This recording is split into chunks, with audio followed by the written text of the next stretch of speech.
네, 8.15 모니터 가족 여러분 안녕하십니까. 8월 17일 목요일입니다. 목요일에 찐시황을 담당하고 있는 김대주입니다. 여러분 반갑습니다. 제가 이 8.15TV를 통해서 목요일 그리고 금요일에 여러분을 찾아뵙고 있죠. 여러분을 찾아뵙고 시황과 시장의 여러 가지 돌아가는 얘기들 그리고 종목에 대한 내용들을 여러분과 함께 공유하고 있습니다. 제가 최근에 고민이 하나 있는데요. 고민이 뭐냐면 과연 제가 8.15TV를 통해서 여러분과 공유하고 있는 내용들이 실제적으로 우리 애청자 여러분께 도움이 되는지에 대한 부분들입니다. 무슨 말이냐면 제가 시장에서 그간에 이제 경험했던 부분을 말씀을 드리면요. 제가 이제 지점장 생활도 하고 개인 투자자들 상담도 하고 컨설팅도 하고 많이 이제 그 제도권 증권사 내에서 업무를 진행하다 보면 대다수의 투자자들 아마 80% 90%의 투자자들은 지금과 같은 시장의 상황 내에서는 지수가 어찌되든 종목이 어찌되든 크게 관심 두고 판단하지 않습니다. 무슨 말이냐면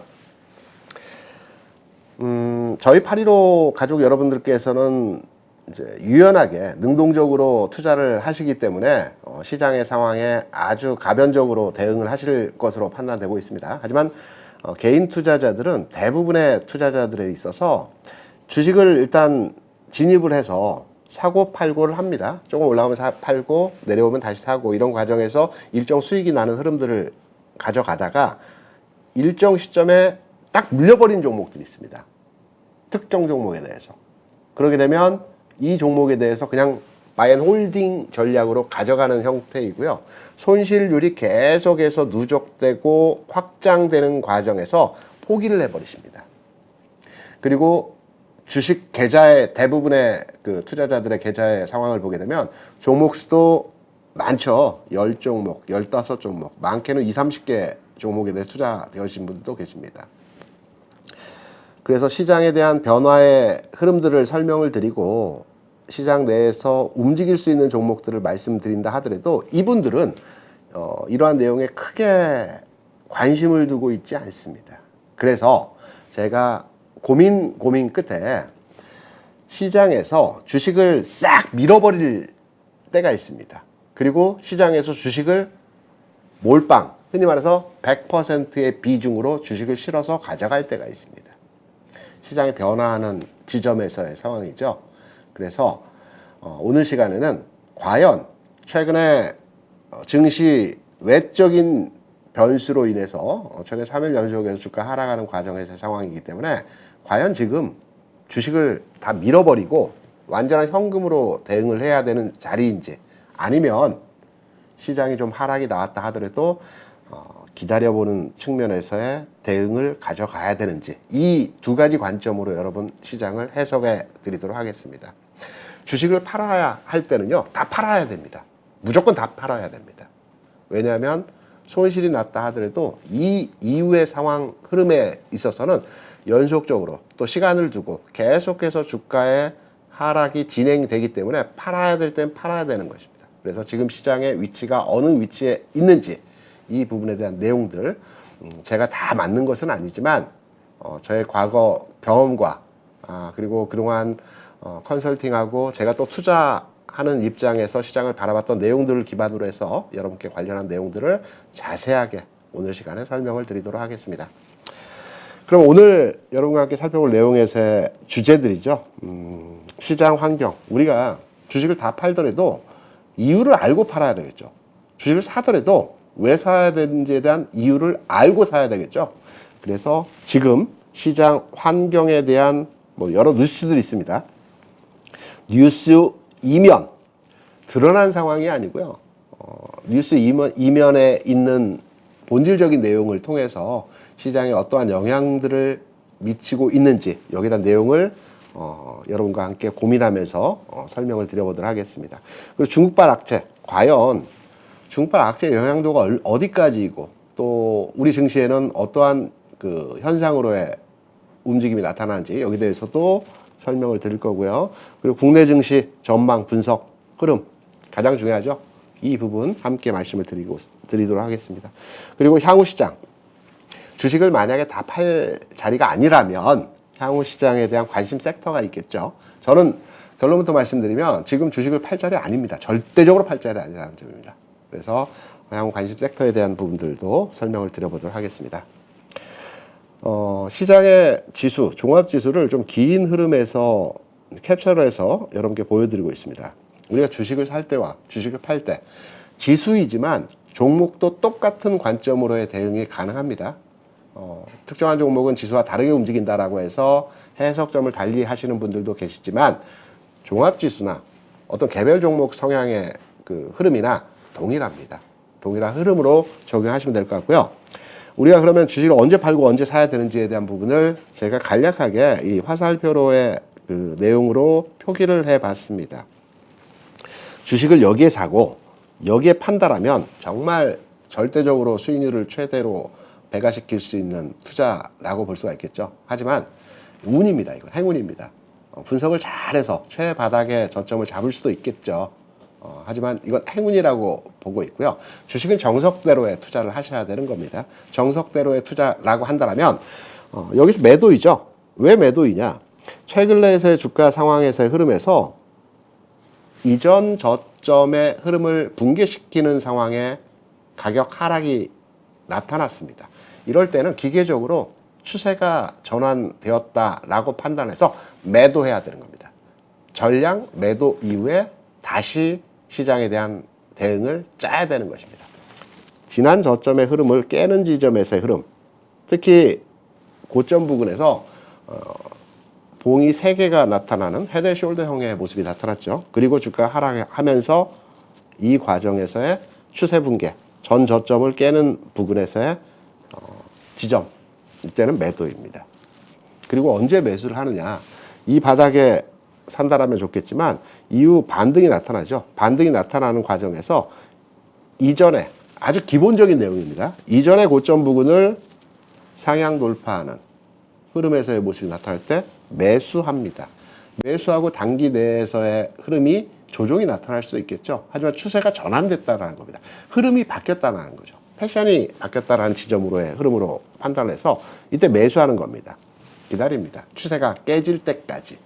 그리고 나서 이 지점에서도 매수입니다. 왜? 최근 내에서의 흐름에서 고점이라고 볼 수 있는 지점을 돌파하는 흐름에서의 모습이 나타났죠. 매수를 해야 됩니다. 그리고 이 지점도 매수입니다. 왜? 돌파했죠. 돌파 지점에서의 흐름이죠. 이 고점 흐름에서의 저항 부근의 등락 과정 이후에 돌파하는 흐름에서의 지점이 나타났기 때문에 이 지점도 매수입니다. 매도는 언제 하느냐? 최근 내에서의 흐름에서 또 추세를 깨는 흐름들이 진행이 되는 모습들이 나타나죠. 이 부분 지수가 최근 내에서의 흐름의 상황 하에서 지난 흐름에서의 저항 구간이죠. 하향화된 저점은 저항으로 작용된다라는 말씀을 드렸죠. 이 저항의 구간을 계속 돌파 시도를 합니다. 돌파 시도를 하지 못하고 결국은 되밀리죠. 여기서 매도입니다. 특히 저점까지 깨는 구간에서의 흐름에서 지수 하락할 때는 매도입니다. 마찬가지 이런 패턴으로의 흐름으로 시장을 판단해서 주식을 완전하게 현금화시키는 전략을 가져가는 지점, 그리고 주식을 완전하게 100%의 흐름으로 가져가는 지점입니다. 최근 내에서의 신호가 나왔던 지점이라고 한다면 지난 5월 상황 하에서 최근 내에서의 고점이죠. 이 고점 라인을 돌파하는 지점에서의 가격입니다. 여기 두 지점이 되겠죠. 두 지점에서 매수를 해야 되는 지점에서의 상황입니다. 그러면 최근 3일 연속에서 주가 하락하는 상황에서의 흐름이 진행이 되고 있죠. 그러면 지금의 시장 상황 하에서의 절대적 지지 구간에서의 지점은 어디인지가 우리가 알아봐야 될 내용입니다. 이 지지 영역을 하향화하게 되면 주식을 다 팔아야죠. 그리고 현금 가지고 기다려야 되죠. 다음 장을 확인하기 위해서. 이 부분에 대한 내용들은 제가 이전 시간들을 통해서 시장 상황을 설명드리면서 이런 부분에 대해서 말씀을 드렸습니다. 지난 8월 7일에 자료이고요. 여러분께 찐시황 목요일과 금요일장 여러분께 설명을 드렸던 부분입니다. 8월 아마 첫째 주 주간에 여러분께 설명드렸던 부분인데요. 앞에 월봉입니다. 앞에 월봉 구간에서 제가 시장을 판단하고 해석하는 기술적 지표로의 기준은 이동평균선보다는 거래가 치열하게 공방 구간을 이루어졌던 매물과 저항에 따라서 지지, 저항으로 판단해서 해석을 해야 된다는 점도 말씀을 드렸었죠. 앞전에 상당히 치열하게 등락의 과정이 있었던 아마 30포인트 될 겁니다. 요 구간의 흐름이 2720포인트 정도 되는데요. 이 구간의 매물을 소화하기 위해서는 시간이 필요하다. 그리고 등락의 과정의 지점에서의 주가 움직임이 필요하다라는 측면에서 말씀을 드렸고, 이 지점의 가격을 돌파하기 위해서는 1차적으로 매물을 소화하는 과정에서의 아래로의 진행 과정 이후에 주가 되돌림의 과정이 나타날 것이다 말씀을 드렸고, 아래로의 진행 과정에서 1차 지지 라인과 2차 최종 지지 라인이라는 것은 추세가 전환되는 흐름에서의 상황이라는 것입니다. 이 두 지지 구간에 대한 말씀을 드렸습니다. 첫 번째 지지 구간에 대해서는 최근 4, 5, 6, 7 구간에서 대략적으로 구간 지점을 판단하는 기준은 시가, 종가, 고가 내에서 일간 흐름도 동일하지만 월간 흐름에서도 시가, 종가, 고가 수준에서의 가격 지점이 저항, 지지가 된다라는 말씀드렸죠. 왜? 시가나 시초가나 종가나 고가는 치열하게 매매가 많이 일어나는 구간입니다. 우리가 시장 내에서 일간 중에 거래가 가장 많이 일어나고 주가 변동폭이 큰 시간대는 아침 장 초반에 9시부터 10시까지죠. 그리고 장 마감 근처에서 2시에서 3시까지의 가격 흐름이 가장 치열하게 거래 흐름이 많이 일어나고요. 변동 흐름 또한 이때 가장 많이 진행이 되는 것입니다. 그리고 장중 고가 또한 고가를 치고 올라가는 과정에서 또 거래가 공방이 치열하게 일어나는 구간에서 흐름들이 나타난다. 그래서 시가, 고가, 종가 수준에서의 지점을 우리가 매물, 저항, 지지로의 판단 구간으로의 치열하게 공방이 일어났던 지점으로 해석을 하게 되는 것입니다. 그래서 최근 내에서의 1차 지지선은 2580포인트 이 지점이 최근 내 가장 강한 지지 구간이라는 측면에서의 말씀을 드렸고요. 그리고 대외 변수 또 돌발 악재 등등의 내용으로 이 지지선의 2580포인트가 깨질 때에는 최종 추세 전환 하락의 진행으로 나타날 수 있는 최종 지지 구간에서의 흐름은 2500포인트라고 설명을 드렸습니다. 여기까지 염두에 두고 이제 시장 판단을 하셔야 되는 지점이라고 말씀드렸고요. 2500포인트는 최근 한 8개월, 9개월 동안에 가장 치열하게 시가고가 종가가 만들어졌던 지점의 영역이죠. 그래서 이 지점은 쉽게 안 깨진다라는 겁니다. 웬만해서는 1, 2주 내에서의 흐름 내에서 깨지 않는다라는 겁니다. 만약 깨진다라면 시장의 전환점이기 때문에 생각의 전환도 같이 진행을 해야 되는 것입니다. 이 내용으로 8월 초 이제 전체 시황에 대한 내용들을 말씀을 드렸고요. 그리고 나서 8월 14일 이제 상황에서 여러분께 말씀을 드렸던 부분이죠. 이 부분의 흐름은 이렇게 설명을 드렸습니다. 시장이 상승의 흐름이 진행됐고요. 그리고 나서 조정을 받는 과정에서 조정의 과정에서 가장 중요한 것은 우리가 저항 영역이 있습니다. 이 저항 영역이 일시적으로 깨지는 경우들이 있죠. 주가 막 움직이다가 지지선, 저항선, 기준을 이평선을 잡을 수도 있습니다. 이평선을 많이 잡으시죠. 이평선을 일시적으로 깰 수도 있습니다. 깨는 경우도 많이 나타나죠. 깬 이후의 상황이 중요합니다. 주가는 이평선을 타고 올라가기도 하지만 이평선을 깼을 때의 전략적인 대응이 굉장히 중요한 거거든요. 그래서 지지 저항 영역에 대한 깼을 때의 이후의 상황에 대해서 주가가 좀 더 탄력의 흐름이 진행될 수 있습니다. 그래서 이 저항 영역, 지지 영역 있죠? 이전까지는 지난 흐름, 앞전 흐름에서 공방이 치열하게 일어났던 이 구간의 가격이 지지 구간입니다. 지지 구간이었는데 지지 구간을 깼죠. 지금 자세히 보시게 되면 이 구간이 지지 구간의 지수 흐름입니다. 그래서 하루 이틀 정도 버티는 모습이 보여졌지만 결국 깼죠. 깨고 난 뒤는 저항이 되는 겁니다. 지지선은 깨게 되면 저항이 되는 거고요. 저항선은 돌파하게 되면 지지선이 되는 겁니다. 이 과정인 겁니다. 그래서 지지선이 깨졌기 때문에 이 저항이 되는 형태로의 시장의 진행이 나타나는데 이 저항의 부분을 돌파하는 과정에서 가장 탄력적인 세게 움직이는 흐름의 모습이 나타날 때는 이 모습입니다. 하향 이탈했다가 다시 재돌파합니다. 그리고 완만하게 조정을 받은 이후에 상승 턴할 때 이때는 전략적으로 지수 상승의 움직임이 세게 나타납니다. 이때는 무조건 따라가야 됩니다. 시장의 흐름이 완전하게 상방으로 속임수 위에 전환되는 모습이었기 때문에. 하지만 이 저항 영역을 하향 돌파한 이후에 무조건 반등이 나옵니다. 왜? 주가가 단기간 내에서의 흐름에 하락이 나왔기 때문에 하락에 대한 재반등, 되반등의 모습이 나타나죠. 되반등의 모습이 나타난 과정에서 저항 부분에서 다시 두들겨 맞고 되밀리는 현상들이 많이 나타납니다. 종목의 경우도 똑같습니다. 이 저항 영역에서 되밀려서 주가가 버티지 못하고 하락으로 밀려버릴 때는 하단부의 저점을 다음 지지 구간으로의 설정을 해서 거기까지 빠진다라고 해석을 해야 되는 것입니다.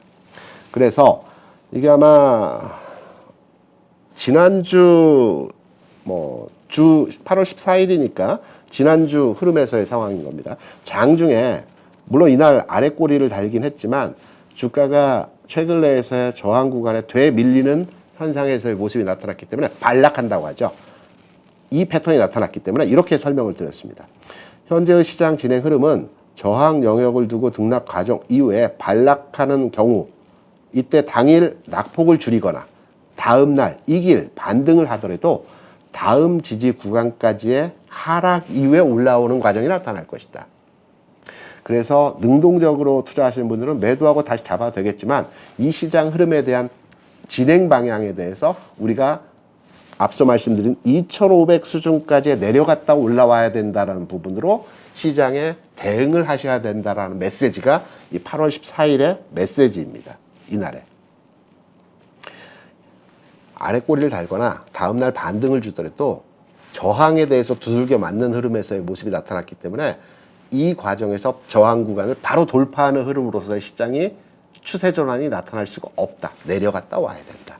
이게 전체적인 맥락에서의 메시지였고요. 그리고 오늘 흐름입니다. 아침 장 초반에 시장 흐름에 대한 말씀을 드렸던 부분이고요. 오늘 이제 메시지의 내용은 핵심적인 내용은 이렇습니다. 오늘 장 초반 9시 20분, 30분 이때 지수가 40포인트 이상 하락하는 과정에서의 모습이 나타났습니다. 3일 연속 40포인트 가까이씩 하락하는 진행의 모습이었죠. 굉장히 두려운 상황입니다. 주식을 다 밀어버려야 되는 거 아닌가? 라는 공포감을 느끼는 상황에서 흐름이었습니다. 제가 딱 드린 메시지가 앞서 말씀드렸지만 왜 월봉상으로 2500 라인의 이 치열한 매매 공방이 일어났던 구간이 최종 지지선의 역할을 할 수 있느냐에 대한 부분들입니다. 일봉입니다. 이건 일봉 흐름이고요. 앞에 보셨던 거는 월봉인데요. 최근 내에서의 고점, 저점 부근이 2500포인트입니다. 이 지수는 쉽게 깨지는 것이 아니고요. 잘 안 깨집니다. 하루, 이틀, 3일, 일주일 내에서의 흐름에서 깨지지 않습니다. 계속 태핑하죠. 두들깁니다. 깨기 위해서 아래로 계속 두들깁니다. 그리고 나서 깨진다 때는 하향으로 전환하게 되는 겁니다. 그래서 오늘 한 번에 그 2500 라인이 일시적으로 이탈했을 때는 오히려 찬스인 겁니다. 찬스.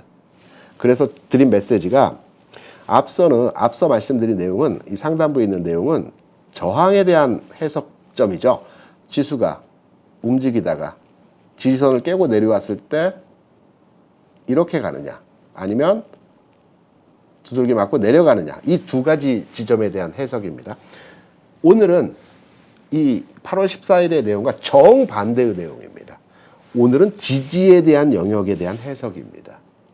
똑같은 내용인데요. 지난 8월 14일은 저항에 대한 부분으로 우리가 해석하는 해석 지점이고요. 오늘은 지지에 대한 영역에 대한 해석점입니다. 똑같습니다. 데칼코마니 형태이죠. A형과 B형, 지지에 대해서는 두 가지 패턴이 만들어질 수 있다. 똑같은 내용입니다.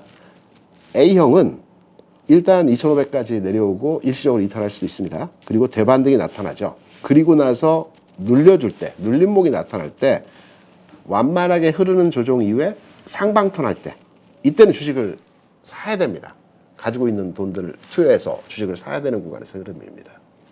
A형이 있고요.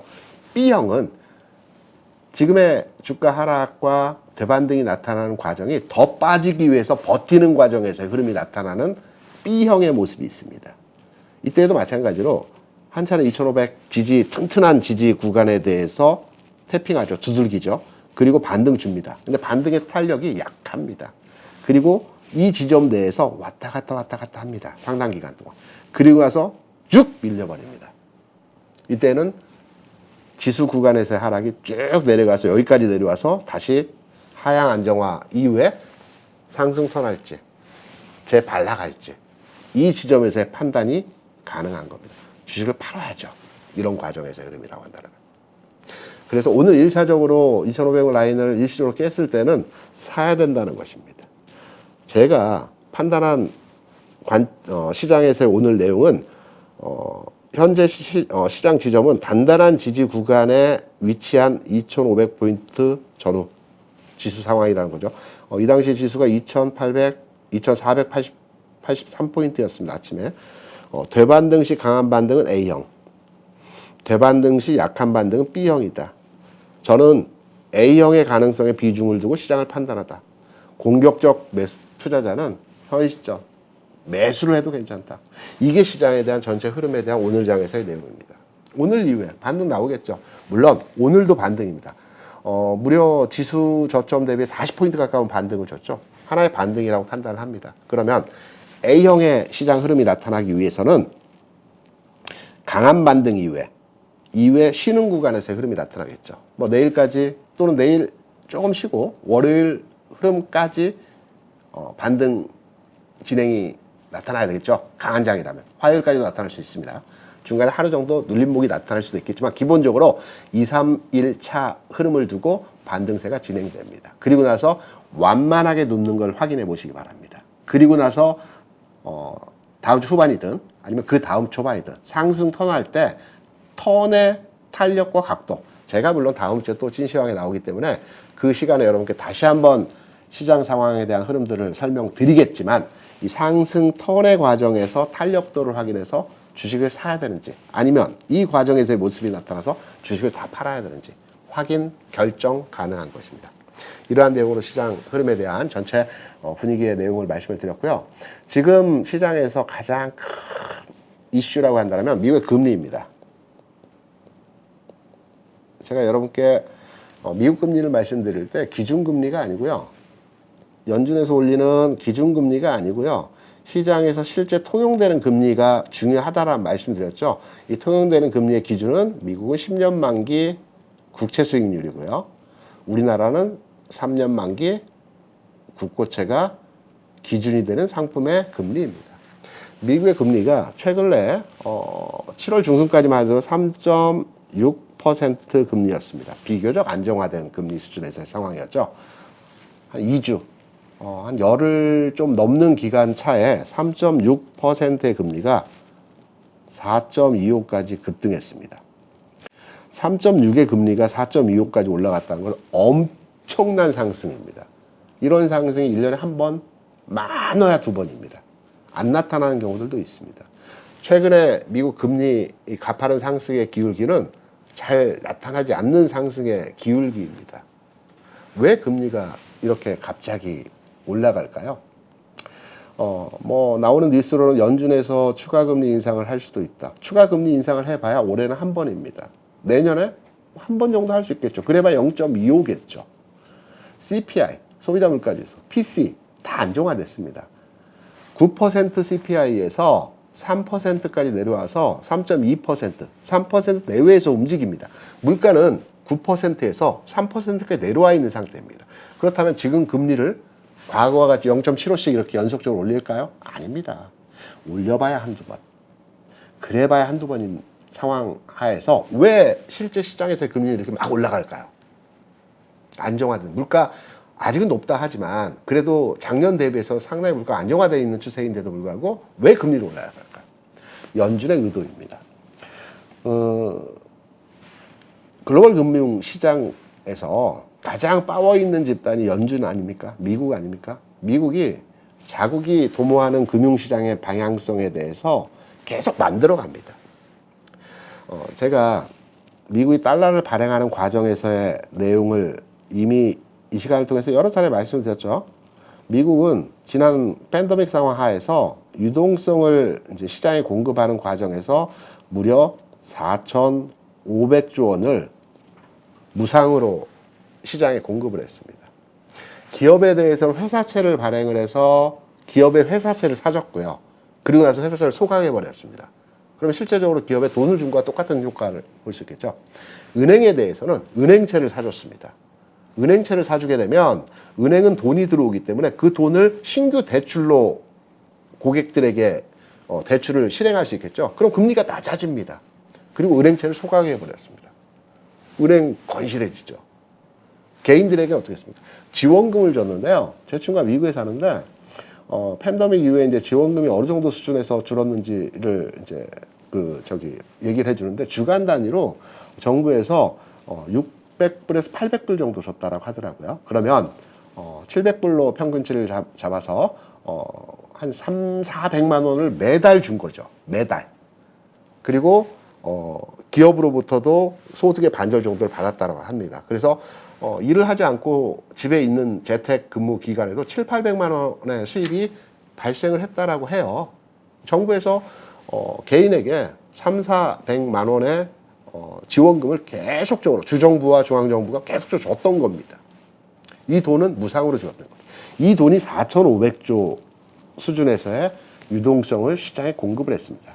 그러면 연준이 달러를 발행하는 과정에서의 진행은 뭐 많이 설명드렸지만 한번 짧게 다시 한번 말씀드리면 연준에서 달러를 무조건 찍어내는 게 아니고 패드에서 무조건 찍어내는 게 아니고 일단 달러가 필요하다. 미 행정부에서 여기에 지금 돈을 써야 되기 때문에 달러를 좀 찍어줘라 라고 요청이 들어오면 연준에서는 기관으로부터 입찰을 받습니다. 기관이라 하면 금융기관일 수도 있지만 미 국채에 대해서는 각국 뭐 중국, 일본, 한국 뭐 등등의 모든 나라들이 미 국채 기관으로서의 자격으로 참여하죠. 입찰을 하게 돼서 기관들이 대략적으로 1억 정도의 그 수요를 이제 얘기하면 이번 그 입찰에서는 1억 정도 채권을 발행해서 각 기관들에게 적정 수요 예측을 통한 금리 수준으로 발행을 하면 되겠구나 라고 해서 1억의 채권을 발행하고요. 총 발행 규모를 1억이 아닌 3억을 발행합니다. 1억 정도가 소요될 채권이지만 3억을 발행을 해서 그러니까 3억이라고 하는 것이 전체 3억은 아니고요. 1억보다 많은 금액을 발행을 합니다. 3억을 발행해서 2억은 연준이 가지고 있습니다. 1억은 입찰한 각 기관들에게 공급을 하죠. 그럼 2억을 연준이 가지고 있으면 대차 대조표 상에서 채권만을 가지고 있으면 안 되기 때문에 채권에 상응하는 달러를 발행합니다. 그리고 그 달러를 행정부에 줘서 행정부가 그거를 기업이든 개인이든 공급하게끔 진행을 합니다. 그럼 연준은 채권만 가지고 있죠. 지금 현재. 그러면 일정 시점이 지나고 나서 시장이 안정화되고 이제 달러를 회수해야 되는 과정이 진행됩니다. 일정 흐름이 지나고 나서. 그러면 기존에 가지고 있던 채권을 다시 매각을 합니다. 신규 발행을 하지 않고 가지고 있는 채권을 매각을 하는 형태로의 채권 매각을 진행합니다. 그러면 채권을 다른 국가의 기관들에게 매각을 하게 되면 당연히 달러 표시 채권이기 때문에 달러로 결제해서 채권을 사겠죠. 그럼 달러는 연준으로 들어오는 거죠. 그러면 풀린 유동성들이 다시 회수가 되는 과정들을 진행하게 되는 것입니다. 이 과정에서 연준에서는 기존의 팬데믹 상황이나 돈이 필요했을 때 달러를 발행했던 시점보다 높은 금리를 유지해서 높은 금리의 채권을 발행해야 되겠죠. 그래서 높은 금리를 유지하기 위해서 시장의 심리를 변화시키는 겁니다. 그럼 시장의 심리를 어떻게 변화시키느냐? 시장은 아주 단순합니다. 공포를 확산시키면 이 공포에 대해서 안전자산 선호 심리가 생깁니다. 사람들이 뭐 전쟁이 일어난다든가 또는 최근과 같이 중국의 여러 가지 유동성 위기, 경기 침체 뭐 등등의 여러 가지 앞으로의 그 리세션, 경기 후퇴에 대한 분위기들을 만들어가게 되면 역시 우리가 투자할 대상은 안전한 자산에 투자해야 돼. 안전한 자산이라고 하면 단연 1번이 미국 달러 표시 채권이죠. 2번은 달러이고요. 3번은 금입니다. 4번은 그 기축통화 중에서 엔이나 유로입니다. 이게 이제 4대 그 안전자산이라고 보통 얘기들 많이 하는데요. 그러면 미국 그 달러 표시 채권을 사야 됩니다. 왜? 불안하니까. 전 세계 경기 침체로의 진행이 나타나는 현상들이 진행이 되고 있으니까. 그러면 달러로 바꿔야죠. 달러로 바꾸는 과정에서 달러 강세가 일어납니다. 그리고 원화 약세가 나타나는 거죠. 그래서 최근 내에서 엔화가 142엔까지 올라갔고요. 145엔까지 올라갔고요. 위안화가 73 위안 수준까지 올라와 있습니다. 그리고 원 달러 또한 1340원 돌파하는 흐름에서의 모습들이 진행이 되고 있는 겁니다. 이종 통화들, 달러 이외의 이종 통화들이 약세로의 진행이 되는 겁니다. 그러면 약세로의 진행되게 되면 전 세계에 있는 글로벌리 모든 자산들이 미국으로 집중되죠. 왜? 불안하니까. 안전자산에 투자해야 되니까. 그러면 미국으로 집중되는 과정에서 그 외 국가들은, 통화들은 약세가 진행되고 그 외 국가들의 주식시장은 공포감에 의해서 하락하게 되는 겁니다. 그리고 나서 하락의 과정 이후에 미국이 달러를 충분하게 유입시켰다. 유동성을 흡수했다라고 하면 다시 원점으로 되돌리는 과정에서의 진행이 나타나는 겁니다. 그래서 지난주 나왔던 내용 중에서 연준에서 보유자산 1조 달러로 출소한다는 내용이 있었고요. 기존에 8조 달러 연준에서 보유하고 있었는데요. 8조 달러 중에서 6.5조 달러를 최근까지 지난해부터 계속 매각을 했습니다. 지금 남아있는 연준의 지난 팬데믹 상황 이후에 계속 풀었던 유동성이 1.5조 달러가 남아있고요. 이 1.5조 달러는 올해 안에 다 매각을 한다라고 하죠. 높은 금리를 유지시켜서 좋은 가격에 팔겠다라는 겁니다. 그래서 공포를 유발시키는 겁니다. 달러로 돈이 모이게 하기 위해서. 이 과정의 진행 과정에서 금리가 올라가는 겁니다. 물가가 올라가서 물가를 잡기 위해서 금리를 올리는 것이 아니고요. 공포 심리를 자극해서 시장에 돈이 미국으로 몰리게끔 만들어가는 겁니다. 이 과정이 어느 정도 지나갑니다. 지나가면 다시 원래대로의 흐름들이 나타나는 겁니다.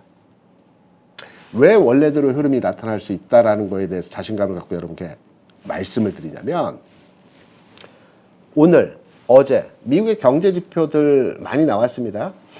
주식시장에서는 뭐 테슬라가 하락하고 엔비디아가 뭐 오르내림의 모습이 나타나고 주요 기업들에 대한 이슈만을 가지고 시장을 판단하고 해석합니다. 그러면 근시안적으로 시장을 판단할 수밖에 없습니다.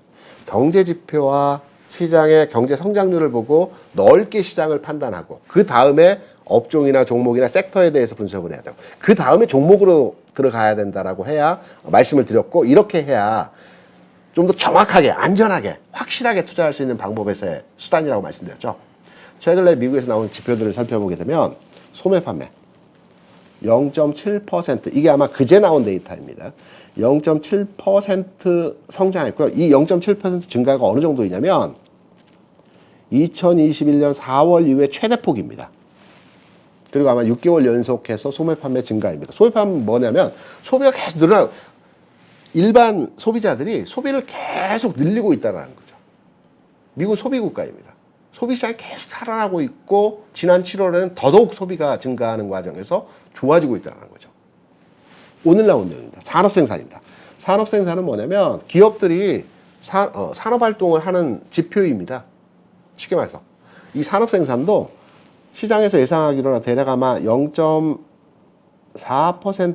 0.5% 수준에서의 그 산업생산 상승을 예상했던 걸로 알고 있습니다. 1%, 훨씬 높은 1% 성장을 보였습니다. 이건 뭐냐면 소비와 생산이 양시장이 성장하고 있다는 겁니다.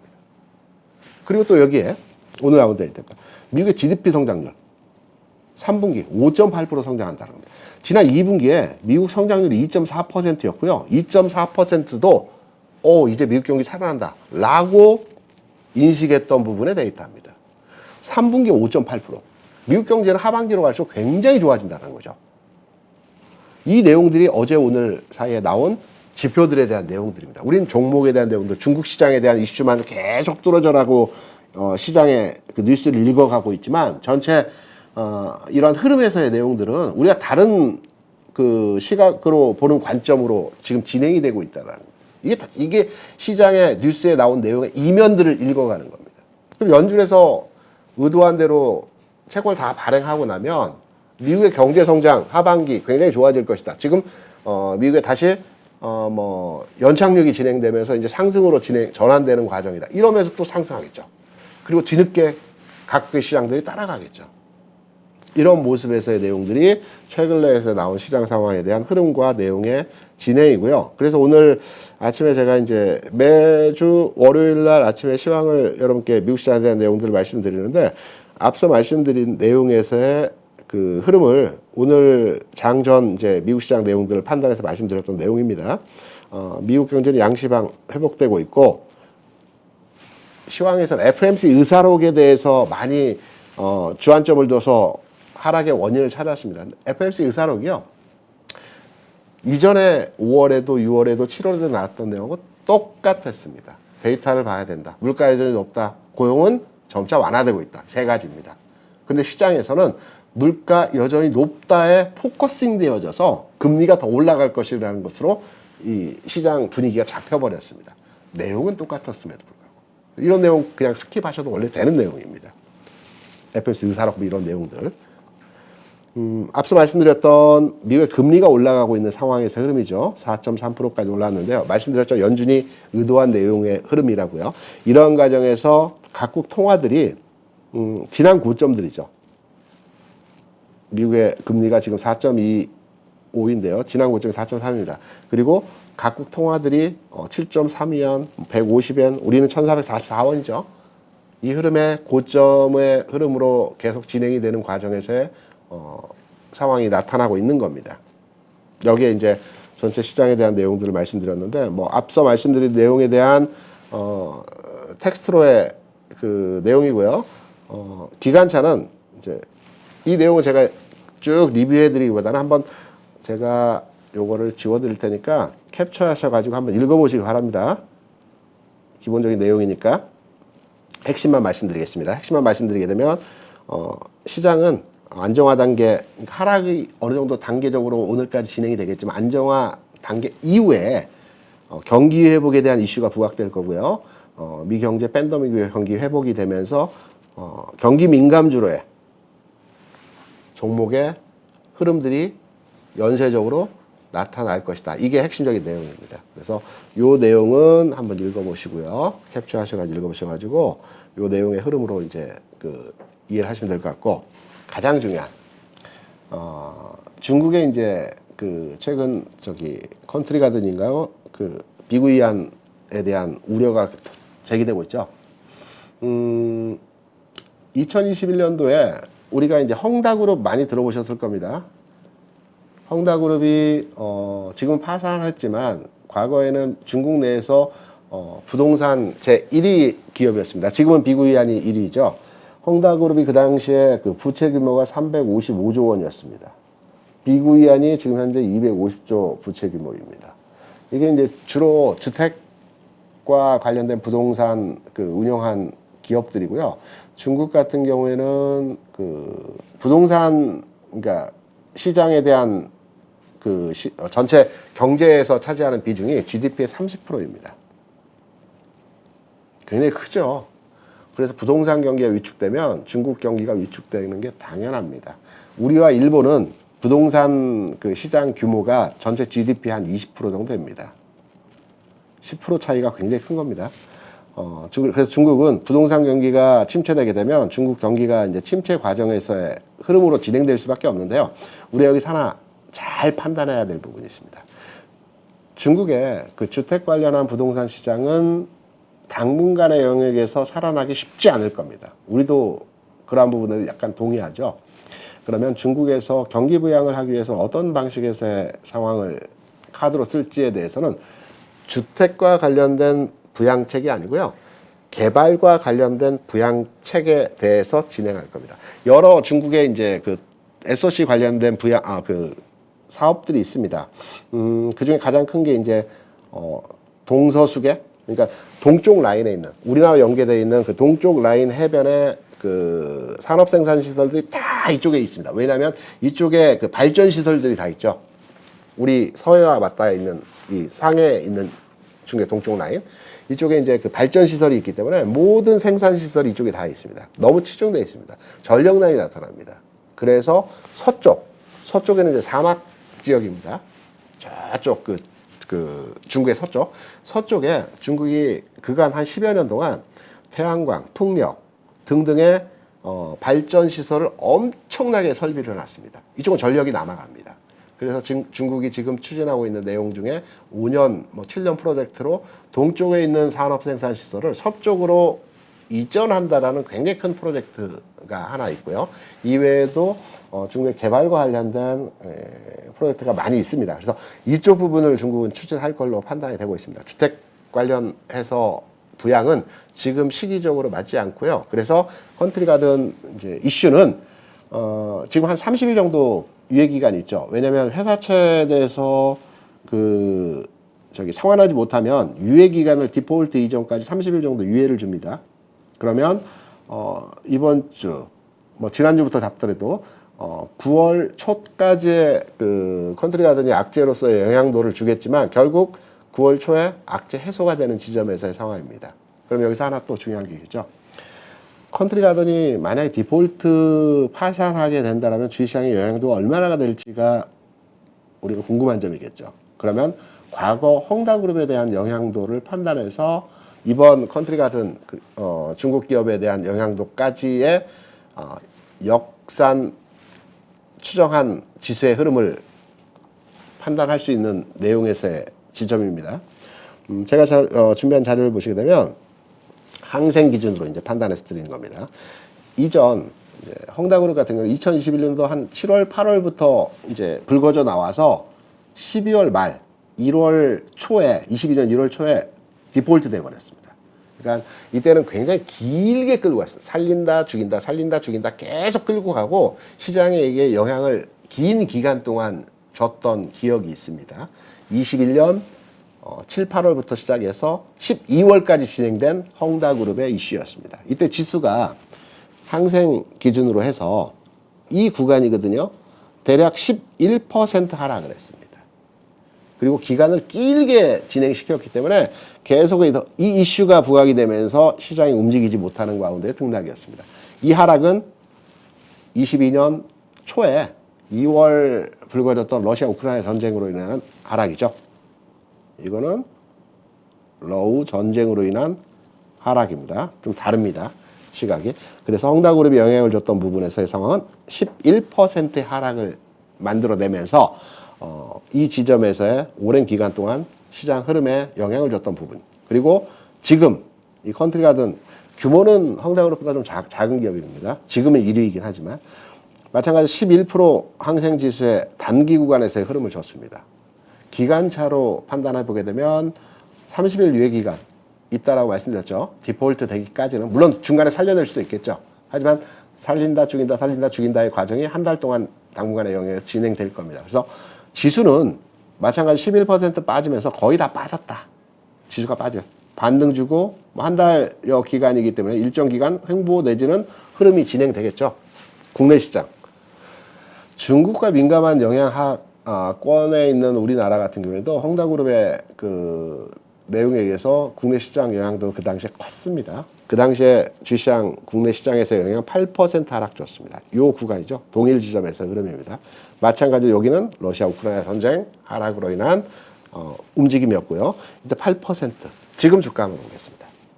컨트리 가든의 그 주가 하락 상황을 보게 되면 7% 하락 지금 나왔고요. 오늘 저점 기준으로 해서 최근에서의 이 영향도. 그럼 지수 측면에서 기간의 과정의 측면은 조금 더 봐야 되겠지만 지수 하락에 대한 부분으로의 판단을 해보게 되면 우리가 이제 해당 기업의 영향도까지 세세하게 다 분석할 수는 없겠지만 과거에 영향을 줬던 동일 기업, 비슷한 동일 업종의 기업이 영향을 줬던 시장의 영향도와 지금 그보다는 좀 작지만 영향도를 줄 수 있는 지수의 하락에 대한 낙폭 과정의 지점을 판단했을 때 중국이나 우리나라 거의 다 왔죠. 다.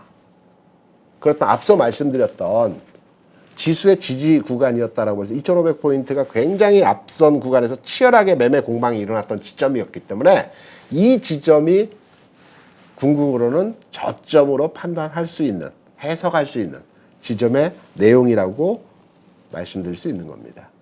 그러면 한 발 더 나아가서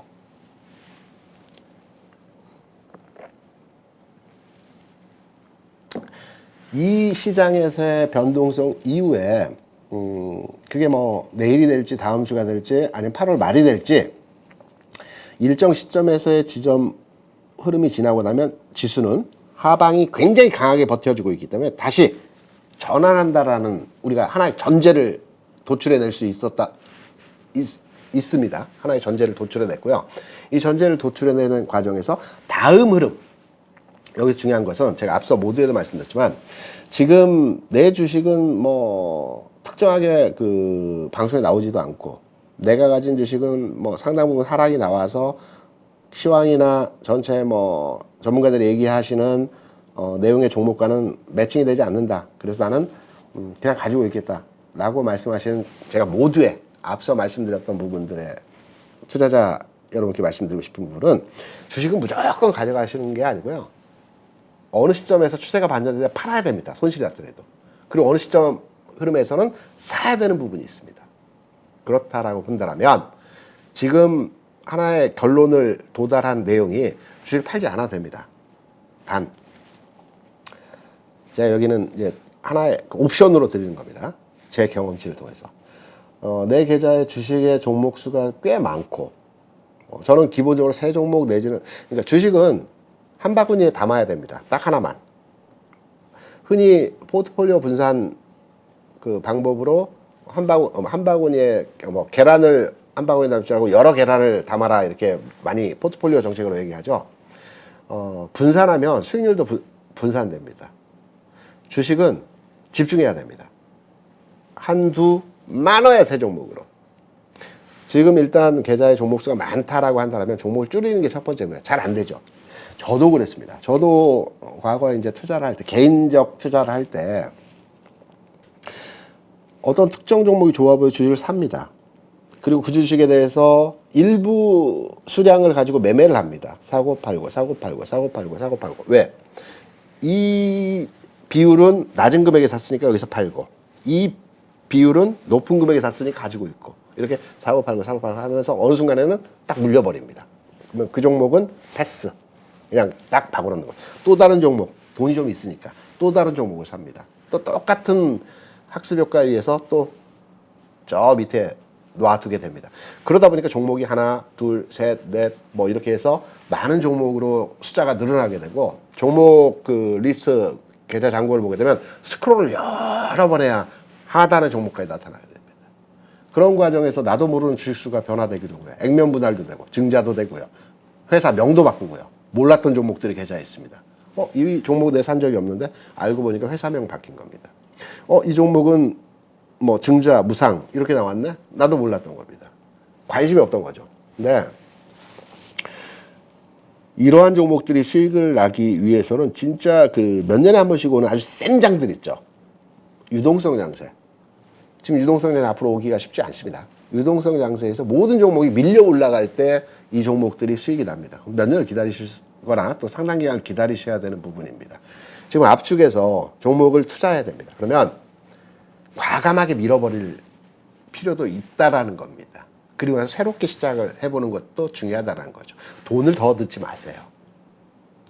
가지고 있는 범위 내에서 새롭게 시작한다는 기분으로. 그래야 하나 발전합니다. 처음 주식 투자할 때는 공부도 많이 하시죠. 기법도 많이 공부하고 여기저기 찾아보고 테스트도 해보고 그러다가 한 종목, 두 종목, 세 종목이 저 밑에 잠겨있는 종목으로 쌓여갈 때마다 포기를 하십니다. 공부 안 하시고 그냥 뭐 어떻게 되겠지. 그러하시면 안 됩니다. 주식을 투자하는 건 기본적으로 수익을 나기 위함의 전략적인 하나의 투자처죠. 수익을 내야죠. 지금까지 했던 방법이 틀렸다면 바꿔야 되는 겁니다.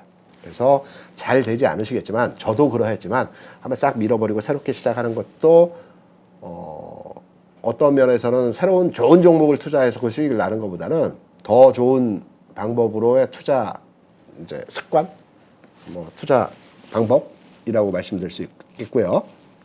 다시 넘어와서 관심 섹터에 대한 부분을 설명드릴 겁니다. 21년 1월부터 5월까지의 상승을 주도했던 섹터입니다. 앞서 21년 1월부터 5월까지의 흐름은 어떤 흐름이 있었다라고 말씀드렸죠? 러시아 우크라이나 전쟁이 있었죠. 21년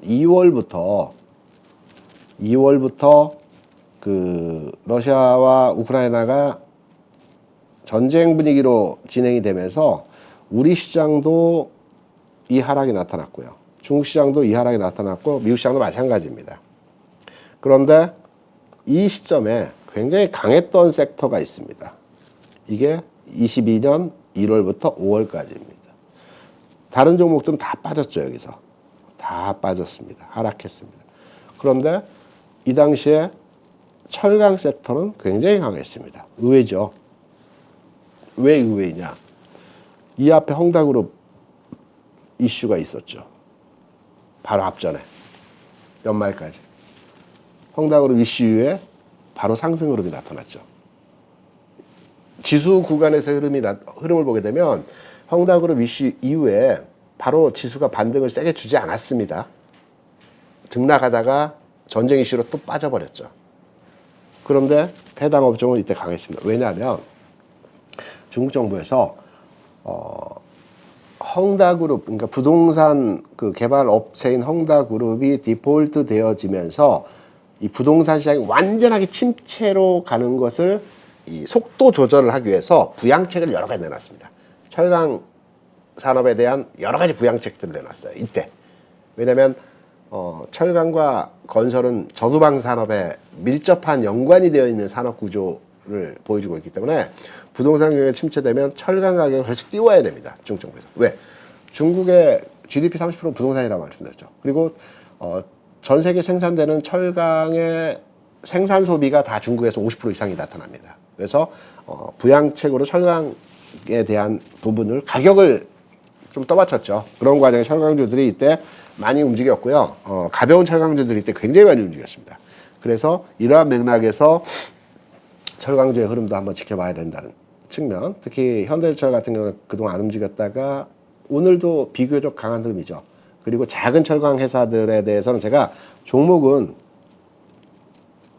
금요일, 내가 목요일과 금요일 어떤 때는 이제 그 합방을 해서 하는 경우도 있고 어떨 때는 저 혼자 하는 경우도 있죠. 금요일에는 내일은 제가 종목 위주로 세팅해서 설명을 드릴 거니까 이 부분에 대한 내용들을 설명을 다시 한번 드릴 거고요. 구체적인 종목에 대해서는 흐름에 대해서는 이렇게 철강시대가 그 당시에 강했다라는 점에 대해서 특징적으로 우리가 기억하시고 왜 주시장은 과거의 패턴이 미래에도 그대로 만들어집니다.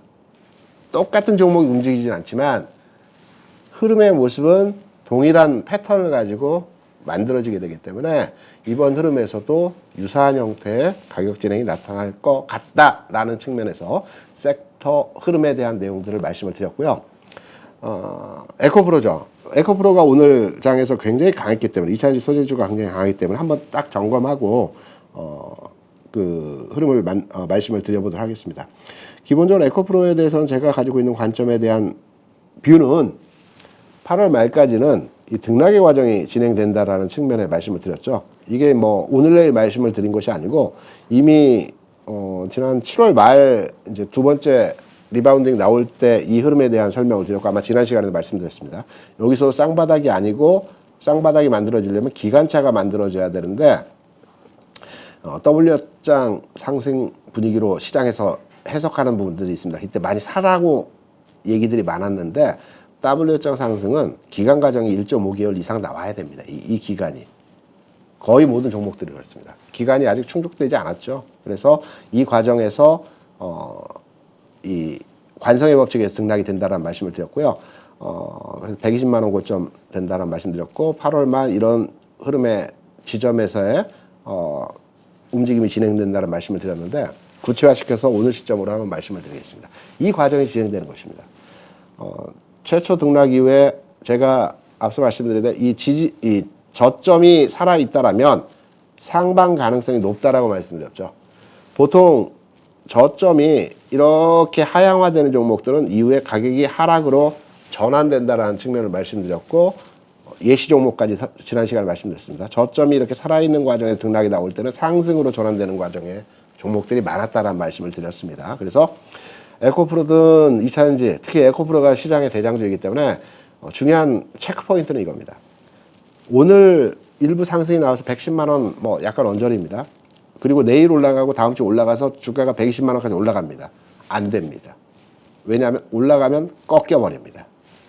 시간이 필요합니다. 기간의 과정이 필요합니다. 그래서 이 과정에서의 흐름을 판단해 보게 되면 에코프로는 지금 가격 영역에서 등락의 과정이 좀 더 진행되어야 된다라는 측면으로 이해하시면 될 것 같고요. 첫 번째, 지금 가격에서 120만 원 가격을 돌파하면 안 된다. 115만 원 전후로 해서 다시 등락을 줘야 된다. 이 돌파 흐름이 나오게 되면 가는 것이 아니고 상승 이후에 꺾일 가능성이 있다. 그리고 두 번째는 이렇게 파동이 작아지면서 시장에서 잊혀져야 됩니다. 시장의 중심에서 잊혀져야 됩니다. 그리고 나서 8월 말 딱 칠 때 시장의 집중이 확 쏠리면서 주가 세게 가는 겁니다. 기간의 과정이 필요합니다. 그래서 이 과정에서의 고점이 조금씩 낮아집니다. 저점은 유지되는 가운데서 이 흐름이 진행된다라고 한다면 다시 새롭게 가격의 진행이 나타날 수 있습니다.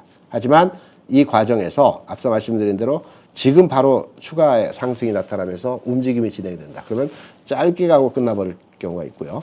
하방으로도 마찬가지입니다. 지금 지지가 되고 있는 요 지지선이죠. 치열하게 매매 공방이 있었던 100만 원 전후가 지지받는 겁니다. 그래서 종목을 설정할 때 이평선보다는 이렇게 치열하게 공방이 일어났던 매매 구간에 대한 내용들로의 해석점을 가지고 판단하시는 것이 오히려 좀 더 정확하게 시장과 종목에 대한 해석을 하는 내용으로 우리가 판단할 수 있다라는 말씀을 드리면서 저희 방송 제가 시장에 대한 말씀, 종목에 대한 흐름들을 설명드리면서 많이 틀리고 또 잘 맞지 않는 부분들이 있습니다. 여러 사람의 의견을 들어보고요. 크로스 체크해서 나에게 가장 효율적으로 내가 보고 성향이 맞는다라고 하면 그 사람의 의견을 이렇게 어느 정도 받아들여서 투자하시는 것이 주식 투자를 잘 하시는 방법 중에 하나입니다. 그리고 하나의 부탁 말씀을 드리면 제가 이제 그 댓글도 다 읽고요. 여러분이 말씀해 주신 부분도 있고 좋아요도 누릅니다. 좋아요 한 번씩 눌러주시면 기분이란 게 있지 않습니까? 왠지 모르게 그래서 좋아요 한번 눌러주시라는 부탁의 말씀을 드리고요. 전 내일 또 이 시간에 여러분 찾아뵙기 때문에 또 내일장의 흐름을 한번 보고 어떤 종목들이 우리가 관심을 가져야 되는지 한번 싹 밀어버린다면 새로운 종목 편입했을 때 어떠한 가능성의 종목으로 투자를 해야 되는지 이 부분을 가지고 전 내일 여러분 다시 찾아뵙도록 하겠습니다. 오늘 하루 수고 많으셨습니다. 고맙습니다. 안녕하세요. 주식계 스트리트 파이터 대입자입니다. 1년 가까이 교육을 해오면서 수많은 회원들이 수익을 냈는데 심지어 저보다 수익을 많이 낸 사람도 계십니다. 이번에 8.15 가족분들과 평생 꺼내볼 수 있는 강의를 준비했습니다. 바로 평생 소장 패키지입니다.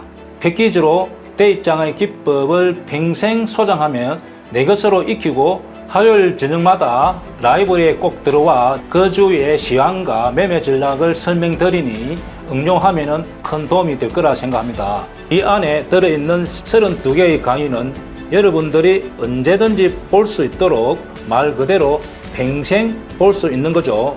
대입장과 함께하는 중단기 실전기법 끝장반에서는 기법 기초부터 내용이 들어있고 더 큰 기대 수익을 가져올 수 있는 응용편까지 새롭게 추가했습니다.